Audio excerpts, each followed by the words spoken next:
দেখছেন কলকাতা টিভি, আপনাদের সঙ্গে আরো বারো নিয়ে রয়েছে আমি ভাস্বতী। আর আরো বারো ভাস্বতীর সঙ্গে রয়েছে আমি অভি।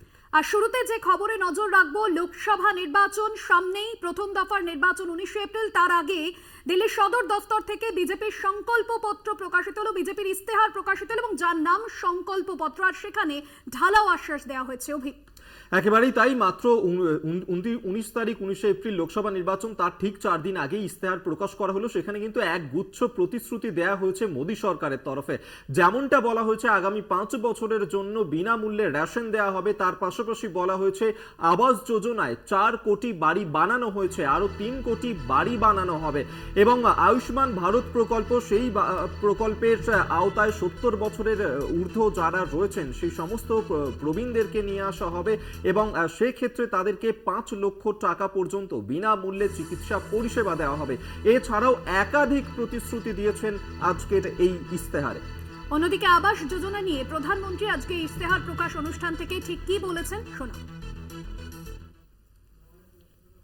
साथियों, भाजपा सरकार ने गरीबों को 4 करोड़ पक्के घर बनाकर दिए हैं।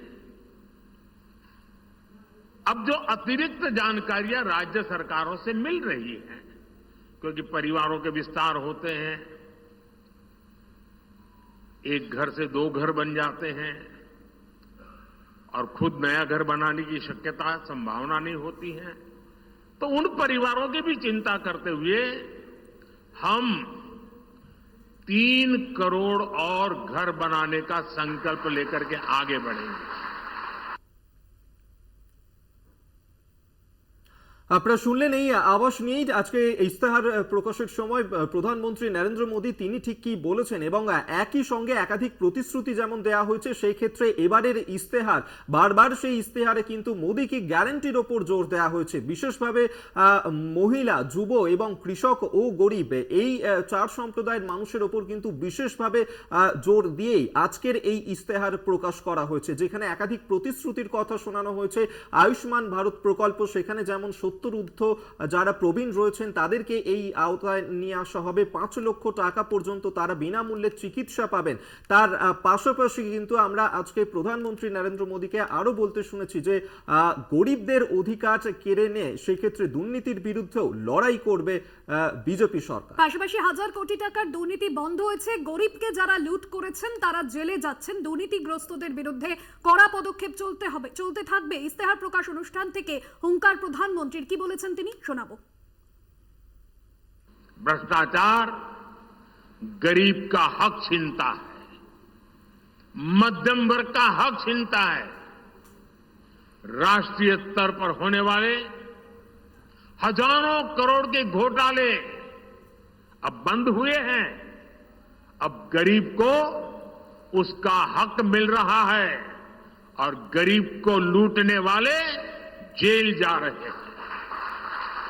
भ्रष्टाचारियों पर ऐसे ही निरंतर सख्त कार्रवाई होती रहेगी, ये मोदी की गारंटी है।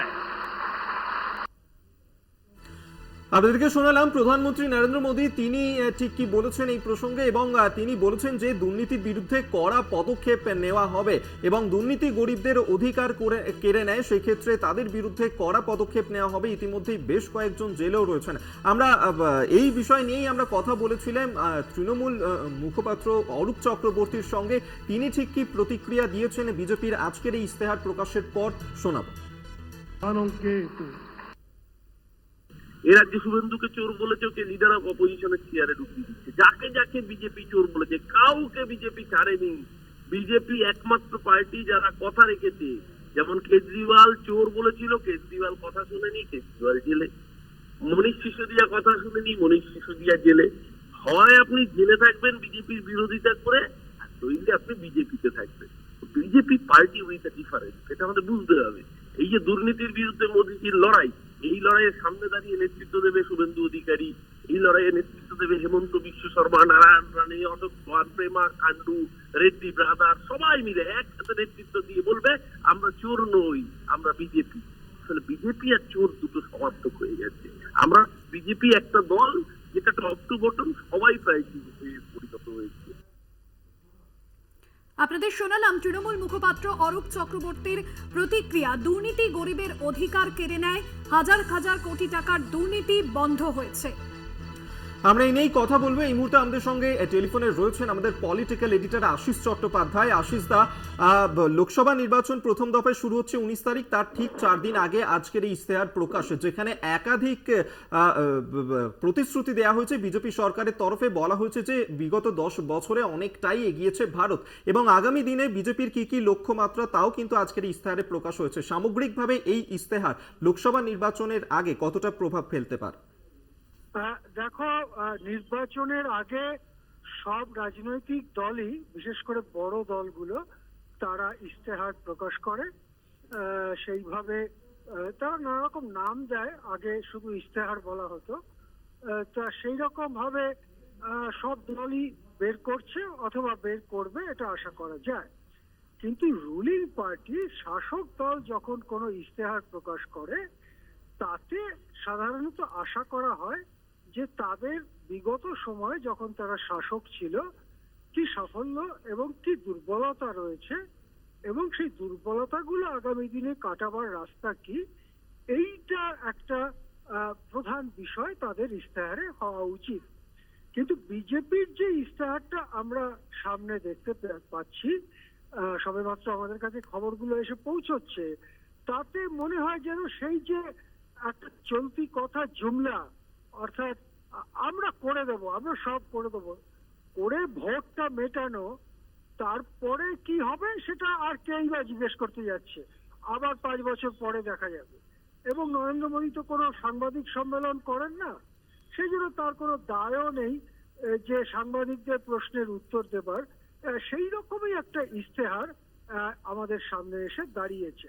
যেমন ধরুন অভিক, 1 নম্বর ইস্যু যদি আমি বলি যে মোদির আমলে চাকরি বাকরি নেই, কর্মসংস্থানের অবস্থা খুবই করুণ, তাহলে নতুন কর্মসংস্থান কিভাবে তৈরি করা হবে, তার জন্য অর্থনীতির গতি প্রকৃতি দিশা কি হবে, তা কি আছে ইশতেহারে?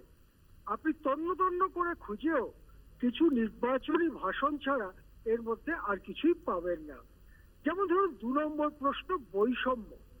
সব থেকে বড় লোক 1% লোকের হাতে 50% সম্পদ এবং আয় কেন্দ্রীভূত হচ্ছে, অন্যদিকে সব থেকে গরিব 50% ভারতবাসী, তারা প্রকৃতপক্ষে দারিদ্র্যে দিন কাটাচ্ছে। এই যে বৈষম্য, সেটা তো কেবল আমরা বলিনি, সারা পৃথিবীর সংস্থাগুলো বলেছে। সেটাকে দূর করবার বা কমিয়ে আনবার কোনো কথা কি ইশতেহারে আছে? আপনি খুব কষ্ট করে খুঁজলেও আপনি সেটা খুঁজে পাবেন না। ঠিক একইভাবে বলা যেতে পারে ক্ষুধা সূচক বা এই যে দারিদ্র্য সূচক, অপুষ্টি সূচকে সারা পৃথিবীর মধ্যে ভারত একেবারে পিছনের সারিতে। সেটার জন্য কি করা হবে? 5 বছর বিনা পয়সায় রেশনের প্রতিশ্রুতি 80 কোটি লোককে, সেটা আগেই নরেন্দ্র মোদী দিয়েছিলেন, এটা নতুন কিছু নয়। কিন্তু তাতে যে ক্ষুধা সূচকে ভারতের উন্নতি হয়নি সেটা তো বোঝাই যাচ্ছে। তাহলে আরো কিছু করতে হবে, সেরকম কোনো কথা কি আপনি খুঁজে পাচ্ছেন? খুঁজে পাবেন না। একইভাবে গণতন্ত্র নিয়ে যে প্রশ্ন উঠছে, ধর্মনিরপেক্ষতা নিয়ে যে প্রশ্ন উঠছে, সে ব্যাপারে ভারতবাসীকে আশ্বস্ত করার মতো কোনো কথাও এই ইশতেহারে খুঁজে পাওয়া যাবে না। সুতরাং এক কথা বলা যেতে পারে, খুব বড় বড় গাজর ঝোলানো ছাড়া, গাজর ঝোলানো এবং লাঠি ঘোরানো, যাকে ইংরেজিতে ক্যারট অ্যান্ড স্টিক বলে, অর্থাৎ দুর্নীতির প্রশ্নকে সামনে রেখে ভবিষ্যতে আরো আশিস দা, আপনি আমাদের সঙ্গে থাকুন। এই মুহূর্তে আমাদের সঙ্গে টেলিফোনে রয়েছেন কংগ্রেস নেতা প্রদীপ ভট্টাচার্য। প্রদীপ বাবু, আজকে বিজেপির তরফ থেকে নির্বাচনী ইশতেহার প্রকাশ করা হয়েছে, সেখানে যেমন একগুচ্ছ ঢালাও প্রতিশ্রুতির কথা শোনানো হয়েছে এবং তার পাশাপাশি বলা হয়েছে যে দুর্নীতির বিরুদ্ধেও কড়া পদক্ষেপ নেওয়া হবে এবং বিগত 10 বছরে মোদী সরকারের আমলে বিপুল পরিবর্তন হয়েছে, ভারত অনেকটা উন্নতির পথে এগিয়েছে। এছাড়াও একাধিক প্রতিশ্রুতি দেওয়া হয়েছে। সামগ্রিকভাবে আজকের এই যে ইশতেহার, সেই নিয়ে আপনার কাছে প্রতিক্রিয়া চাই।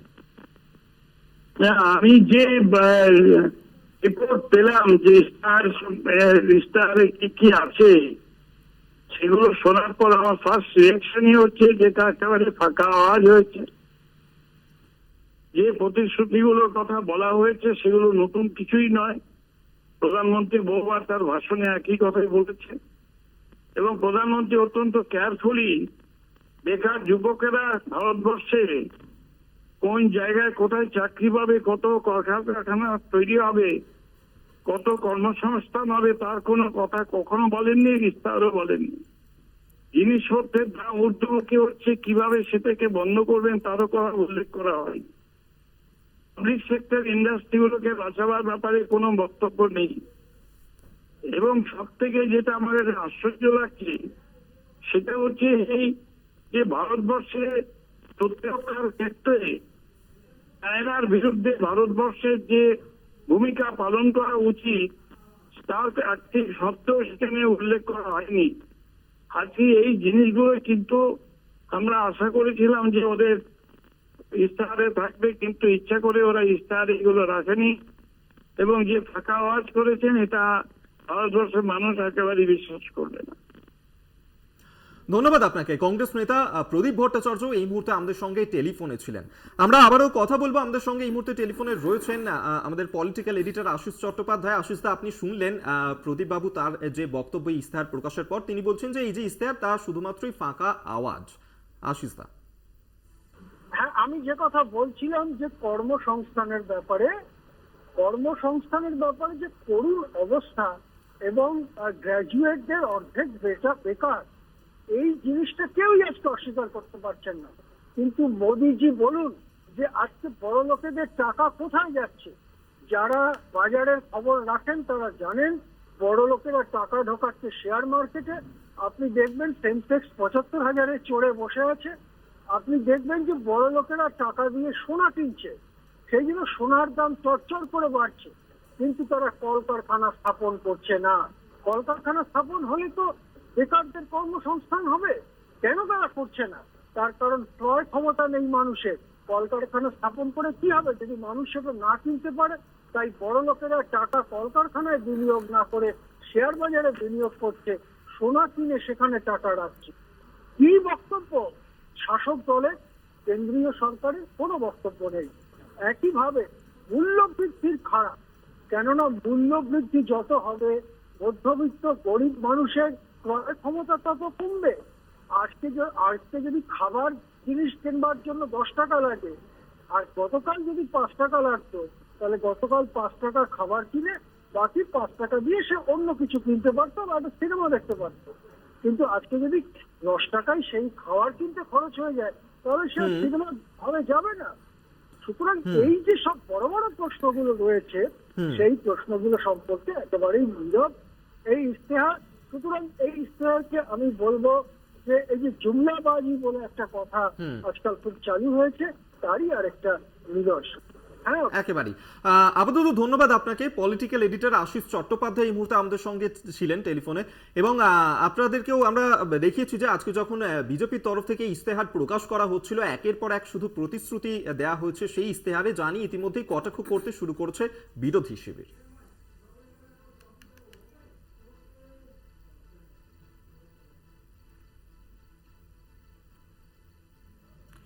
শনিবার অধীর চৌধুরীর প্রচারে গন্ডগোলের ছবি ধরা পড়েছিল এবং সেখানে কড়া নজরদারিতে রবিবাসরীয় প্রচার আজ সারছেন কংগ্রেস প্রার্থী। বাংলা বছরের প্রথম দিন বহরমপুরের দয়ানগর থেকে ঢাক ঢোল নিয়ে ভোট প্রচার শুরু করেন বহরমপুর লোকসভা কেন্দ্রের কংগ্রেস প্রার্থী অধীর চৌধুরী। সেখান থেকেই কান্তনগর হয়ে তেলঘোরের ধার পর্যন্ত প্রায় 2 কিলোমিটার রাস্তা পায়ে হেঁটে ভোট প্রচার করেন অধীর। এলাকার মানুষ অধীরকে দেখে বাড়ি থেকে বেরিয়ে পড়েন এবং তাদের দেখে হাতজোড় করে ভোট চান কংগ্রেস প্রার্থী। অপ্রীতিকর ঘটনা এড়াতে পুলিশের গাড়ি ওই মিছিলের আগে ছিল।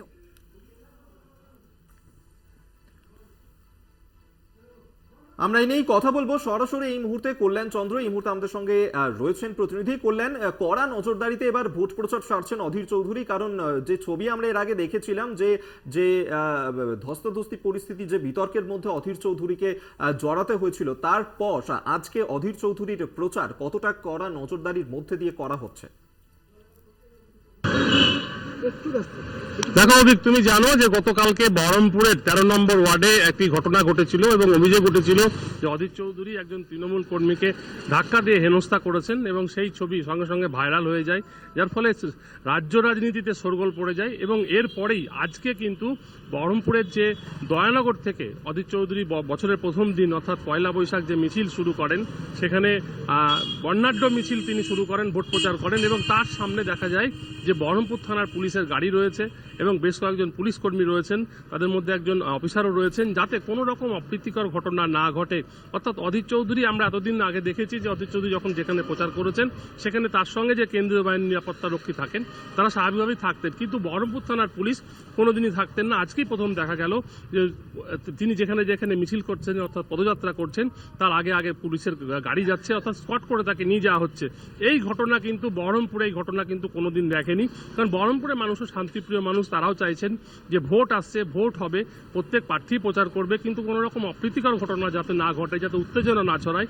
আমরা যেখানে দাঁড়িয়ে আছি সেটা হচ্ছে বহরমপুরের কংগ্রেস অফিস এবং এই বহরমপুরের কংগ্রেস অফিস গতকালকে কিন্তু তৃণমূল যারা কর্মী সমর্থক রয়েছেন এবং বহরমপুরের তৃণমূল পরিচালিত পৌরসভার চেয়ারম্যান যিনি রয়েছেন নারুগোপাল মুখোপাধ্যায়, তার নেতৃত্বে এখানেই ঠিক বিক্ষোভ হয়েছিল। তারা জানিয়েছিলেন, তাদের দাবি ছিল যে অধীর চৌধুরী যেন কোনোভাবেই কোনো তৃণমূল কর্মীকে এভাবে হেনস্থা না করে, যদি করে পরবর্তীকালে যদি করে তাহলে কিন্তু তৃণমূল ছেড়ে কথা বলবে না, আরো বৃহত্তর আন্দোলনে যাবে। এবং সেই ছবি আমরা দেখেছিলাম অবশ্যই। তারপর আজকের এই প্রচার, সেখানে কড়া নিরাপত্তার ব্যবস্থা, অবশ্যই এদিকে নজর থাকবে। আপাতত ধন্যবাদ করলেন তোমায়।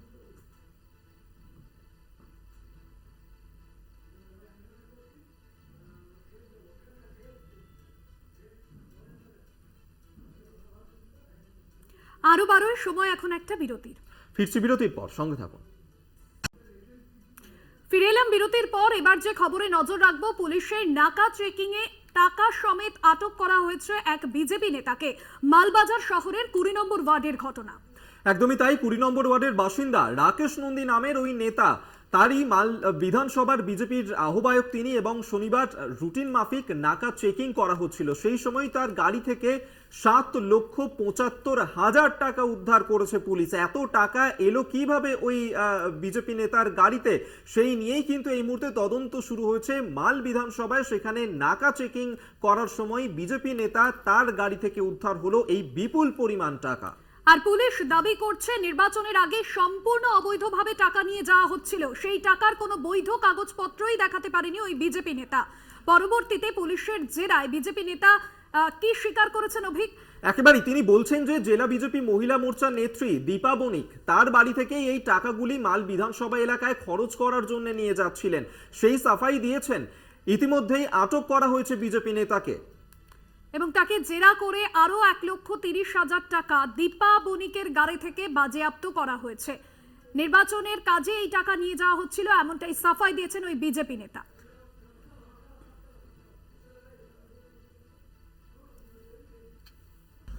ঘটনা হলো, বিগত দিনে এখানে একটা সভা গেছে, হ্যাঁ, সেখানকার কিছু বকেয়াও রয়েছে। বিষয়গুলি না জানা অবধি আমি কোনো মন্তব্য করতে পারছি না। আপনাদের মাধ্যমে প্রথম জানতে পারলাম, বিষয়টা নিয়ে আমি খোঁজ নিচ্ছি। যদি পরবর্তীতে সেরকম কিছু হয় তখনই আপনাদের সমস্ত তথ্য দিয়ে দেবো। আপনি সিজ করছেন, গাড়িতে সিজ ছিল, টাকা ছিল 7,75,000 টাকা সিজ করছে, সেটাই প্রমাণিত। বিজেপির ঘরে ঘরে টাকা আছে তাদের। কি মনে হয় এই টাকাটা কিসের উদ্দেশ্যে আসছিল? এটা কি মানুষের ভোট কেনার জন্য এসেছিল? এই টাকাটা কি মালবাজার শহরের দিকেই আসছিল? সেটা তো পুলিশ বলতে পারবে। যেখানে যাক, ভোট কেনার জন্য এটা পয়সা। বিজেপি যে পয়সা দিয়ে ভোট কেনে তার প্রমাণিত হলো এই ডাকাতদের হাত থেকে টাকা সিজ করে। অন্যান্য খবর নিয়ে ফিরছি বিরতির পর, সঙ্গে থাকুন। আর এই মুহূর্তে যে খবরের দিকে নজর রাখবো, বাংলা নববর্ষের প্রথম দিন, পয়লা বৈশাখের দিন, এবার ত্রিশূল হাতে দেখা গেল দিলীপ ঘোষকে। এদিন সকালবেলায় বর্ধমানেশ্বর মহাদেবের মন্দিরে তিনি পুজো দিতে যান এবং সেই সময় দিলীপ ঘোষকে ত্রিশূল হাতে দেখা যায়, যদিও তার দাবি হচ্ছে তার হাতেই ত্রিশূল দেওয়া হয়েছে। একদমই তাই। এবং এর আগে আমরা নির্বাচনী প্রচারে গিয়ে একাধিকবার বিভিন্ন মন্তব্য করে বিতর্কে জড়াতে দেখেছিলাম দিলীপ ঘোষকে। কখনো লাঠি হাতে তিনি প্রচারে বেরিয়েছেন, এবার একেবারে ত্রিশূল হাতে নববর্ষের সকালেই বেরোলেন প্রচারে এবং তার দাবি যখনই বিশ্বে পাপ ও অশুভ শক্তির প্রভাব ফেলেছে তখনই মহাদেব ত্রিশূল হাতে তুলে নিয়েছেন। একদমই তাই, এবং সেই কারণেই ত্রিশূল হাতে স্বচ্ছ রাজনীতি করতে চান তিনি, যার কারণেই এই ছবি ধরা পড়ছে সেখানে। দিলীপ ঘোষ তিনি কি বলছেন, কেন তার হাতে এই ত্রিশূল, শুনুন।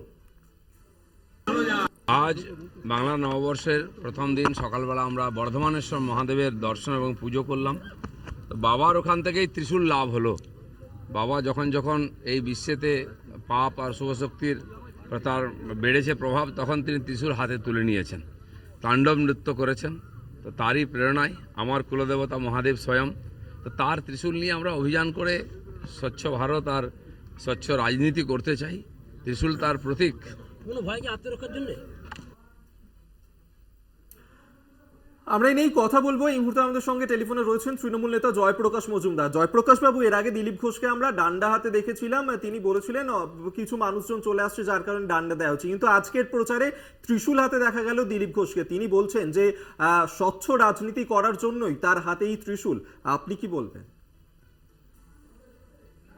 দেশ রক্ষার দায়িত্ব দেয়নি ওনার। এখন প্রাথমিক দায়িত্ব হচ্ছে উনি যে লোকসভা ওনাকে দল দিয়েছেন সেই লোকসভার আসনটা রক্ষা করা, যেটা প্রায় অনিশ্চিত এবং নিশ্চিত তিনি পরাজিত হবেন। সেই সব দিকে নজর না দিয়ে তিনি নানা রকম নাটক প্রত্যেকদিন করছেন, কোনোদিন লাঠি হাতে, কোনোদিন ত্রিশূল হাতে, কোনোদিন মুখ দিয়ে তুবড়ি ছোটাচ্ছেন, কটূক্তির তুবড়ি। এসবগুলো হচ্ছে মিডিয়াতে ভেসে থাকার ছলনা। আর হাতে ত্রিশূল দিয়ে বলছেন দেশ রক্ষায় নেমেছি, ওনাকে দেশ রক্ষার দায়িত্ব কেউ দেননি। আজকে সব থেকে বড় কথা, তার উপরে তার দলই ভরসা করছেন না, সেই লোকের ওপর কি করে দেশের ভরসা, দেশ রক্ষার ভরসা করবেন? উনি যেন গুন্ডার ভাষায় কথা না বলেন, সমাজ বিরোধীদের ভাষায় কথা না বলেন, এবং নির্বাচনে জামানতটুকু যেন বাঁচিয়ে রাখতে পারেন, সেই চেষ্টাই ওনার করা উচিত। বেশ, ধন্যবাদ আপনাকে। তৃণমূল নেতা জয়প্রকাশ মজুমদার আমাদের সঙ্গে টেলিফোনে ছিলাম, তার প্রতিক্রিয়া আপনাদেরকে শোনালাম।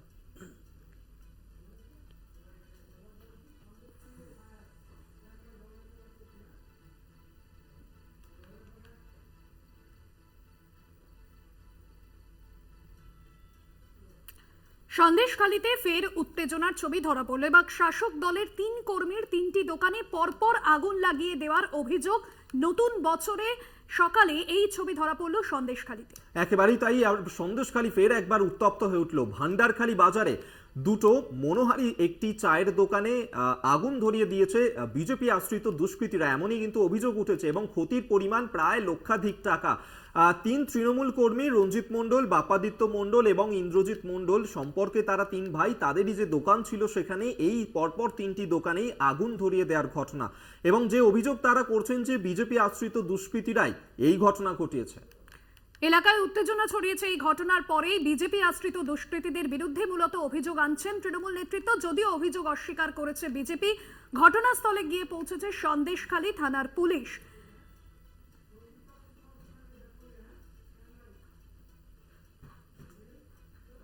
সরাসরি রয়েছেন আমাদের প্রতিনিধি সঞ্জিত চক্রবর্তী। সঞ্জিত, নববর্ষের সকালে যে ছবি সন্দেশখালীতে আবারও নতুন করে অশান্তির আঁচ, ঠিক কি অভিযোগ আনা হচ্ছে শাসক দলের নেতৃত্বের তরফে? ঠিক কি ঘটনা ঘটেছিল এবং কি থেকে এই ঘটনার সূত্রপাত?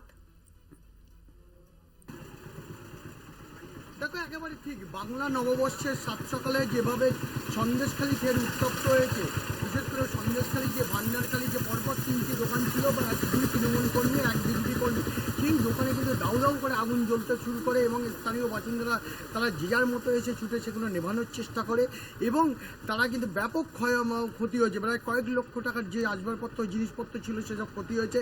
ইতিমধ্যে শাসক দলের নেতা পক্ষ থেকে যে অভিযোগ করা হয়েছে, আর কয়েক ঘন্টা বাদে বিশেষ করে বিজেপি প্রার্থী রেখা পাত্রের যে সমর্থনে কিন্তু বিরোধী দলনেতা শুভেন্দু অধিকারী বাসন্তী অর্থাৎ সন্দেশখালীর কানমারিতে একটি কিন্তু রোড শো করবে। তার আগে এই সন্দেশখালী উত্তেজনা রীতিমতো কিন্তু মাথার ব্যথার কারণ হয়েছে। শাসক দলের নেতৃত্ব যেটা অভিযোগ করেছে, পরিকল্পনা করে কিন্তু এই আগুন লাগানো হয়েছে এবং তাদের সর্বশান্ত করা হয়েছে, এবং বারবার এই কথা তারা বলছেন। অন্যদিকে বিজেপির তরফ থেকে বলা হয়েছে তাদেরও কর্মীর যে আগুন, সে তাদের আগুন লাগানো হয়েছে। অর্থাৎ অভিযোগ পাল্টা অভিযোগে কিন্তু এলাকা যথেষ্ট উত্তপ্ত হয়ে রয়েছে। এখনও পর্যন্ত যে তোমাকে সরাসরি সেই কঙ্কালসার চেয়ারে দেখানোর চেষ্টা করবো এই দোকানে, বিশেষ করে যে দোকানে তুমি দেখতে পাচ্ছ একদিকে যেভাবে পুড়ে ছাই হয়ে গেছে, একেবারে জিনিসপত্র একেবারে সেখানে বিভিন্ন আসবাবপত্র ছিল সেইগুলো পুড়ে ছাই হয়ে গেছে। তুমি দেখতে পাচ্ছ সেই কঙ্কালসার চেয়ারা একেবারে একদম কাঠে পরিণত হয়েছে। অর্থাৎ আগুনের তুষ যখন দিক করে এখনও জ্বলছে, তুমি সেই ছবিটা আমি তোমাকে দেখানোর দেখানোর চেষ্টা করব যে দিক দিক করে আগুনের ছবি সেই তুলছে, পাশাপাশি এদিকে অন্য ছবি দেখানোর চেষ্টা করবো। এটা দেখতে পাচ্ছ তৃণমূলের দলীয় পতাকার ছবি। সব মিলে গোটা প্রক্রিয়ার ওপরে কিন্তু পুলিশ তদন্ত শুরু করেছে। ইতিমধ্যে সন্দেশখালী থানায় কিন্তু একটা অভিযোগ দায়ের করা হয়েছে। এছাড়া সন্দেশখালী থানার পুলিশ এসে এখানে সেকে এরিয়া ডমিনেট করেছে, অর্থাৎ সেখানে গিয়ে চিহ্নিত করা হয়েছে এবং সেখানে কিছু নমুনা সংগ্রহ করেছে। এখন প্রশ্ন হচ্ছে কে বা কারা আগুন লাগালো। শাসক দল বলছে বিজেপি আশ্রিত দুষ্কৃতীরা, অন্যদিকে বিজেপি বলছে যে এটা এর সঙ্গে বিজেপি কোনোভাবেই জড়িত নয়, এর সঙ্গে তৃণমূল কর্মীরা জড়িত। কিন্তু এই ঘটনা পুরো এলাকার যথেষ্ট থমথমে রয়েছে, এলাকা পরিস্থিতি যথেষ্ট উত্তেজনা তৈরি হয়েছে। তুমি দেখতে পাচ্ছ একেবারে সেই ছবি আজকে যেভাবে এই সকাল থেকে যে অগ্নিগর্ভ অর্থাৎ সন্দেশখালীর যে ভান্ডারখালী বাজার এলাকায় সেই পরিস্থিতি কিন্তু যথেষ্ট থমথমে রয়েছে, এলাকায় পুলিশ ব্রিগেড রয়েছে। বসতি একদমই ধন্যবাদ জানাবো। সঞ্জিত ছিলেন আমাদের প্রতিনিধি সরাসরি আমাদের সঙ্গে। 3 তৃণমূল কর্মীর দোকানে আগুন লাগিয়ে দেওয়ার ঘটনা এবং ঘটনায় যথেষ্ট উত্তপ্ত হয়েছে সকাল থেকে গোটা এলাকা।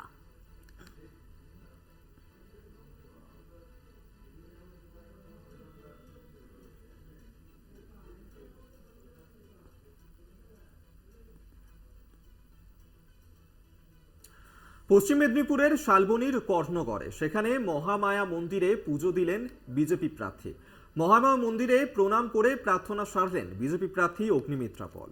এদিন পথ চলতি মানুষকে নতুন বছরের শুভেচ্ছা জানানোর পাশাপাশি জঙ্গি মুক্ত রাজ্যের প্রার্থনা করলেন অগ্নিমিত্রা। বাংলা নতুন বছরে প্রার্থনার পাশাপাশি জনসংযোগও সারলেন প্রার্থী। সেই ছবি এই মুহূর্তে তুলে ধরছে আপনাদেরকে। শালবনীর মন্দিরে অগ্নিমিত্রা পল তিনি পৌঁছে যান সাত সকালেই, নববর্ষের দিন, প্রথম দিন। তিনি সেখানে মন্দিরে পুজো দিয়ে তার প্রচারও শুরু করেন এবং সেই ছবি এই মুহূর্তে দেখাচ্ছি, যেখানে দলীয় কর্মী সমর্থকদেরকে সঙ্গে নিয়ে তিনি জনসংযোগ সারেন। সেখানকার স্থানীয় মানুষজন তাদের সঙ্গে কথা বলেন এবং পথ চলতি মানুষকেও নতুন বছরের শুভেচ্ছা জানান অগ্নিমিত্রা পল।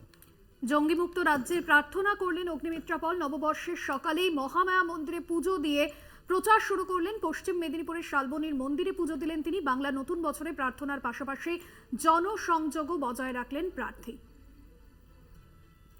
আমাদের প্রতিনিধি প্রসূন মুখোপাধ্যায় রয়েছেন ফোন লাইনে। প্রসূন, অগ্নিমিত্রা পল তিনি মহামায়া মন্দিরে পুজো দিয়ে প্রচার কর্মসূচি করলেন, ঠিক কেমন সাড়া পাচ্ছেন তিনি?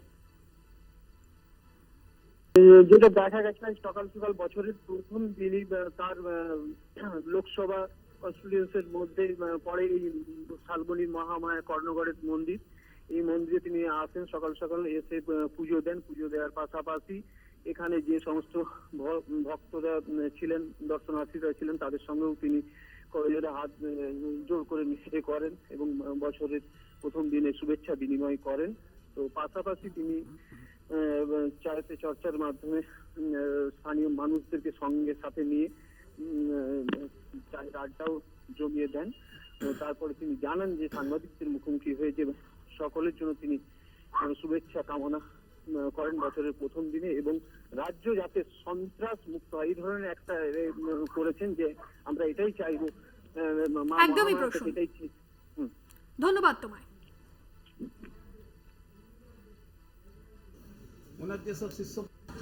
পশ্চিমবঙ্গে শান্তি ফিরে আসুক, পশ্চিমবঙ্গে আমার ভাইদের বোনেদের পরিযায়ী শ্রমিক হয়ে বাইরে না যেতে হয়, পশ্চিমবঙ্গে আমার মতো মা বোনেদের লাঞ্ছিত না হতে হয়।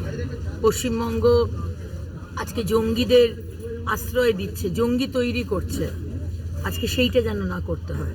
আজকে আমরা ইসরো সায়েন্টিস্ট তৈরি করব, জঙ্গি তৈরি করব না। সুতরাং মায়ের কাছে, মা মহামায়া, মা যোগমায়া, বাবা ভোলেনাথ, হনুমানজির কাছে আজকে এই কর্ণনগরের মন্দিরে এসে মায়ের কাছে নতুন বছরে এই প্রার্থনা করব। বরানগরে রহস্য মৃত্যু, একই ঘর থেকে উদ্ধার করা হয়েছে 3টি দেহ, আর যাকে কেন্দ্র করে চাঞ্চল্য ছড়িয়েছে এলাকায়। একদমই তাই। আর দীর্ঘদিনের পচা গলা দেহ উদ্ধার করা হয়েছে সেখান থেকে, যেমনটা অনুমান করা হচ্ছে। স্থানীয়রা বলছেন যে দীর্ঘদিন আগেই এই খুনের ঘটনা ঘটেছিল এবং ইতিমধ্যেই এই ঘটনার তদন্ত শুরু করেছে বরানগর থানার পুলিশ। দেহ উদ্ধার করা হয়েছে সেখানে, একই ঘর থেকে 3টি দেহ উদ্ধার করা হয়েছে। স্থানীয়রা বলছেন যে দীর্ঘদিন ধরেই সেই ঘরের মধ্যে এই দেহগুলি পড়েছিল, যার কারণে গন্ধ ছড়াচ্ছিল এবং তারপরেই পুলিশে খবর দেওয়া হয়। বরানগর থানার পুলিশ ঘটনার তদন্ত শুরু করেছে। দীর্ঘদিন ধরে পচা গলা দেহ ওই ঘরে পড়েছিল এমনটাই অনুমান করছেন স্থানীয়রা এবং গন্ধ পেয়ে তাদের সন্দেহ হয় এবং পুলিশকে খবর দেন তারা। জয়ন্ত মজুমদার প্রতিনিধি রয়েছেন ফোন লাইনে। জয়ন্ত, এখনো পর্যন্ত পুলিশ সূত্রে কি জানা যাচ্ছে, ঠিক কি ঘটনা ঘটেছিল, স্থানীয় বাসিন্দারা তারা কি বলছেন? দেখো, বড়নগরের 25 নিরঞ্জন নগর এবং সেই অঞ্চলে অর্থাৎ বড়নগর পৌরসভার 1 নম্বর ওয়ার্ড, সেখানে কিন্তু থাকতেন বর্ণ হালদার, শঙ্কর হালদার এবং অভিজিৎ হালদার, এই 3 জন থাকতেন একটি বাড়ির মধ্যে। এবং যেটা পরিবার সূত্রে জানা যাচ্ছে, দেখো পরিবারের বর্ণের যে পিসমশাই তিনি যেটা বলেছেন, তিনি বলেছেন যে 1-1.5 বছর হয়েছে বর্ণের মা ছেড়ে চলে গিয়েছে এবং তারা 3 জনই এই বাড়িতে থাকতেন এবং তারপরে হঠাৎ করে তাদের মধ্যে কোনো ঝুট ঝামেলা ছিল না, একদম শান্তিপূর্ণ পরিবেশ ছিল, তাদের পরিবারের সেরকম কোনো ঝামেলা ঝঞ্ঝাট ছিল না। তাহলে কি ভেতরে যখন গিয়ে দেখলেন, প্রাথমিকভাবে দেখলেন যে বডিগুলো পড়ে রয়েছে এবং রক্তাক্ত অবস্থা এবং কোপানো হয়েছে। অর্থাৎ প্রাথমিক অনুমান পুলিশ সূত্রে যাচ্ছে যে খুন বলে প্রাথমিক অনুমান, এরা পুলিশ সূত্রে এবং পরিবার সূত্রে কিন্তু আমাদের কাছে উঠে আসছে। কিন্তু বিষয়টা হলো যে এখানে পুলিশের উচ্চপদস্থ আধিকারিক যারা রয়েছে, ডিসিপি থেকে শুরু করে আইসি থেকে শুরু করে পুলিশের বিশাল বড় একটা টিম মোতায়েন করা হয়েছে এবং ফরেনসিকের দলকেও বলা হয়েছে এবং তারা কিন্তু বিষয়টিকে খতিয়ে দেখছেন যে কি কারণে এই যে খুনের ঘটনা ঘটবে, যেটা প্রাথমিকভাবে জানা যাচ্ছে সেটা কিন্তু পুলিশ আপাতত খতিয়ে দেখছে এই অঞ্চলে এসে। একদমই ধন্যবাদ জানাবো। জয়ন্ত মজুমদার প্রতিনিধি ছিলেন ফোন লাইনে।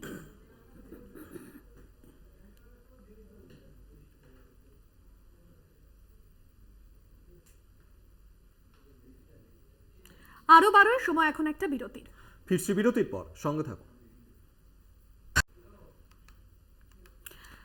ফিরে এলাম বিরতির পর, আর এই মুহূর্তে যে খবর দিকে নজর রাখবো, নববর্ষ রাজ্যবাসীকে শুভেচ্ছা জানিয়েছেন মুখ্যমন্ত্রী মমতা বন্দ্যোপাধ্যায়। সকলকে নববর্ষের আন্তরিক শুভেচ্ছা জানিয়েছেন তিনি। একদমই, এবং নববর্ষের সকালেই মুখ্যমন্ত্রী মমতা বন্দ্যোপাধ্যায় রাজ্যবাসীকে শুভেচ্ছা জানিয়েছেন। নববর্ষের আন্তরিক শুভনন্দন সোশ্যাল মিডিয়ায় পোস্ট করেছেন মুখ্যমন্ত্রী। একেবারেই তাই, এবং শনিবার সন্ধেবেলাতে কালীঘাটের মন্দিরে পুজোও দেন মমতা বন্দ্যোপাধ্যায় এবং তার করা সেই পোস্ট নববর্ষ উপলক্ষে, শুভ নববর্ষ 1431 বঙ্গাব্দে আমরা প্রবেশ করেছি এবং গতকালই তিনি কালীঘাটে সেখানে পুজো দেন এবং আজ তারপর তিনি পোস্ট করে সকলকে শুভ নববর্ষের শুভেচ্ছা জানিয়েছেন। শনিবার সন্ধে কালীঘাট মন্দিরে পুজো দেন মমতা বন্দ্যোপাধ্যায় এবং রাজ্যবাসীর জন্য কল্যাণ কামনা করেন তিনি। আর আজ সকালেই সোশ্যাল মিডিয়ায় রাজ্যবাসীকে শুভেচ্ছা জানিয়েছেন মুখ্যমন্ত্রী।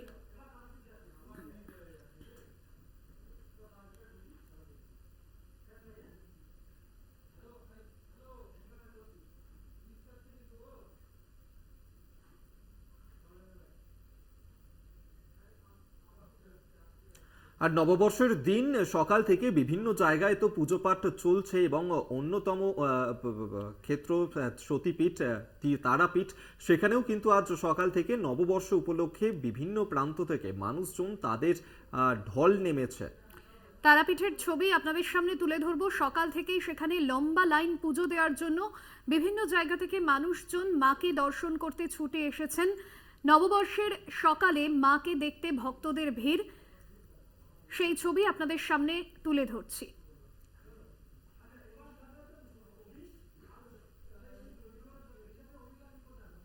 সেই ছবি এই মুহূর্তে তুলে ধরছি আপনাদের সামনে তারাপীঠে। সেখানে আজ নববর্ষের দিন সকাল থেকেই বহু মানুষের ভিড়। আমরা এই নিয়ে কথা বলবো সরাসরি। এই মুহূর্তে আমাদের সঙ্গে রয়েছেন প্রতিনিধি মনা বীরবংশী। মনা, প্রথমেই তোমাকে শুভ নববর্ষ জানাবো এবং শুভ নববর্ষের সকালবেলায় তারাপীঠে সেখানকার কি ছবি ধরা পড়ছে?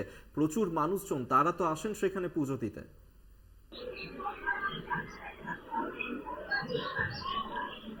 অভিক, একেবারেই তাই। তোমাকেও প্রথম জানাই শুভ নববর্ষের অনেক শুভেচ্ছা এবং অভিনন্দন।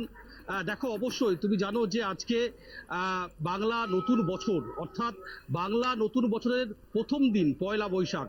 তুমি জানো যে বীরভূমের চিত্রটা ঠিক কি রয়েছে, সেটাই কিন্তু আমরা সকাল থেকে নজর রেখেছিলাম। দেখো, তুমি যে প্রশ্নটা করলে সেটা হচ্ছে বীরভূমের শক্তিপীঠ হিসেবে পরিচিত তারাপীঠ, সেই তারাপীঠের ছবিটা ঠিক কেমন। দেখো, সকাল থেকেই আমরা তারাপীঠ মন্দিরের যে ছবি মূলত দেখতে পাচ্ছিলাম সেটি হচ্ছে যে একেবারেই উপচে পড়া কিন্তু ভিড় ভক্তদের, দূর দূরান্ত থেকে আসা ভক্তরা কিন্তু তারাপীঠ মন্দিরে তারা কিন্তু পুজো দিচ্ছেন, সকাল থেকেই পুজো অর্চনা করছেন এবং তারা কিন্তু প্রার্থনা করছেন। তুমি জানো যে পয়লা বৈশাখ আজকের দিনটা বিশেষ করে ব্যবসায়ীদের কাছেও কিন্তু অত্যন্ত তাৎপর্যপূর্ণ একটি দিন। তার কারণ আজকে সকলেই নতুন হালখাতা করে।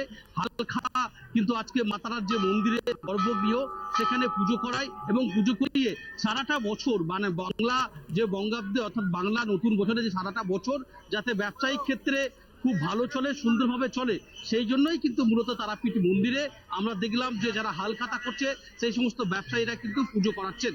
অবশ্যই তুমি জানো যখন তারাপীঠে যখন এই উপচে পড়া ভিড়, সেই অপ্রীতিকর পরিবেশ কিন্তু এড়াতে তারাপীঠ থানার পক্ষ থেকে, তারাপীঠ থানা পুলিশের পক্ষ থেকে বিশাল পুলিশ বাহিনী সেখানে মোতায়েন করা হয়েছে, কড়া নিরাপত্তার ব্যবস্থা করা হয়েছে। একেবারেই তুমি জানো যে বাংলা নতুন বছর মানে অবশ্যই বাঙালির একটা বড় উৎসব, এমনটাই কিন্তু চিত্র, আনন্দের উৎসব এবং এই দিনে রীতিমতো জমজমাট তারাপীঠ। দেখো অভিক, তারাপীঠের পাশাপাশি তুমি যদি একটু দেখো আজ সকাল থেকে বীরভূম জেলার বিস্তীর্ণ অঞ্চলে ঠিক কি কি ছবি উঠে আসছে। আমরা যদি দেখি একবার তাকাই যে রবি ঠাকুরের জন্মভূমি শান্তিনিকেতন, সেই শান্তিনিকেতনেও আমরা দেখলাম যে নতুন বছরকে স্বাগত জানালো শান্তিনিকেতন। প্রথমে আমরা দেখলাম যে সকাল 6:30 নাগাদ বিশেষ উপাসনার মধ্যে দিয়ে বৈদিক মন্ত্রপাঠ, বিভিন্ন রবীন্দ্রসঙ্গীত, বিভিন্ন কবিতা গানের মধ্যে দিয়ে শান্তিনিকেতনে নতুন বছর কিন্তু স্বাগত জানালো। সকাল 9টায় শান্তিনিকেতনের যে মাধবী বিতান সেখানেই বিশ্বভারতীর একেবারেই বোঝা যাচ্ছে মনে যে সকাল থেকে যে ছবি পড়ছে যে ভিড়ে ঠাসা এই মুহূর্তে তারাপীঠ, সকলেই এসেছেন সেখানে পুজো দিয়ে নতুন বছরের শুরুটা করার জন্য। আপাতত ধন্যবাদ তোমায় মনা বীরবংশী, এতক্ষণ সরাসরি ছিলেন প্রতিনিধি তারাপীঠ থেকে।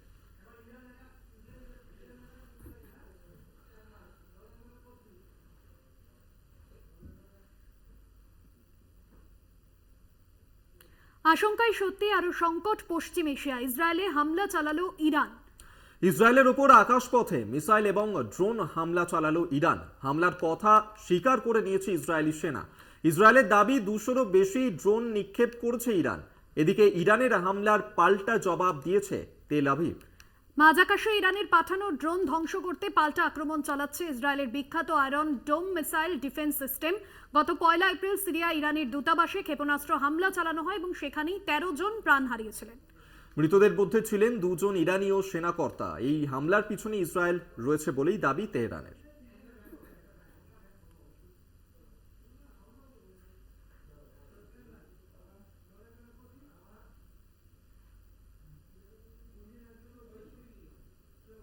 ইসরায়েলে ইরানের মিসাইল হানা, ইসরায়েলে ভারতীয় নাগরিকদের জন্য কড়া নির্দেশিকা জারি করলেও নয়াদিল্লি যাবতীয় সুরক্ষা বিধি মেনে চলতে পরামর্শ। পরিস্থিতির উপর নজর রাখছে ভারতীয় দূতাবাস। ইসরায়েলি কর্তৃপক্ষ ভারতীয় নাগরিকদের সঙ্গে যোগাযোগ রাখা হচ্ছে। একদমই তাই। আর আপৎকালীন হেল্পলাইন নাম্বার চালু করা হয়েছে বিদেশ মন্ত্রকের তরফে। ইতিমধ্যেই বিবৃতি জারি করা হয়েছিল বিদেশ মন্ত্রকের তরফে। এই পরিস্থিতিতে যেন কোনো ভারতীয় এই মুহূর্তে ইরান এবং ইসরায়েলে না যান, যতদিন না পরবর্তী বিজ্ঞপ্তি দেওয়া হচ্ছে। সেক্ষেত্রে ইসরায়েল কর্তৃপক্ষ নাগরিকদের সঙ্গে প্রতি মুহূর্তে যোগাযোগ রাখা হচ্ছে। ইসরায়েলে ভারতীয় নাগরিকদের জন্য কড়া নির্দেশিকা জারি করা হয়েছে। যাবতীয় সুরক্ষা বিধি মেনে চলতে পরামর্শ। পরিস্থিতির উপর নজর রাখছে ভারতীয় দূতাবাস, ইসরায়েলি কর্তৃপক্ষ।